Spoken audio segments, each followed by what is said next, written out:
Elena Nogueira adore Paris mais c'est du côté de Dieppe que l'artiste de 54 ans a finalement posé ses valises. Un environnement paisible et calme dans lequel elle a d'ailleurs enregistré son tout dernier album. La suite après la publicité Vivre à Paris, c'est bien pour un temps. Mais si certains adorent l'agitation de la capitale et le champ des possibles qu'elle offre, le calme fait parfois du bien. Elena Nogueira ne dira pas le contraire. La comédienne de 54 ans s'est offert un havre de paix dans la région de Dieppe en Seine-Maritime. Et l'environnement y est tel qu'elle y a enregistré son 7e album solo, baptisé Fleur bleue, Noces noires, une sorte de conte musical rythmé par le bruit des oiseaux, du vent, de la pluie qui tombe comme l'avait annoncé le Parisien. C'est donc au cœur de son cocon chaleureux qu'elle a créé de toutes pièces ce projet qui l'a enchantée. Et pas de grande superficie, ni de luxe au programme mais une petite maison achetée à une vingtaine de kilomètres de Dieppe. Et à quelques pas de la mer précisait le titre.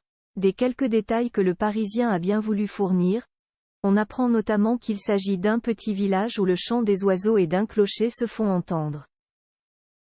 Voilà les petites indiscrétions récoltées concernant le nid douillet que s'est offert Elena Nogueira en pleine nature à environ 2h30 de Paris.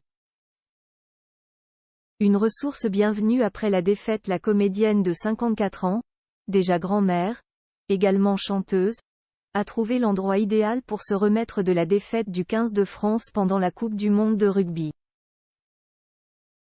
Les joueurs de Fabien Galtier ont malheureusement échoué aux portes des demi-finales face à l'Afrique du Sud, peu aidés par l'arbitre qui gérait la rencontre ce jour-là d'après plusieurs professionnels du domaine. Elena Nogueira avait été aperçue en tribune, complètement déchaînée pour encourager les Bleus jusqu'à ce triste dimanche 15 octobre et la défaite à seulement un point de l'équipe de France.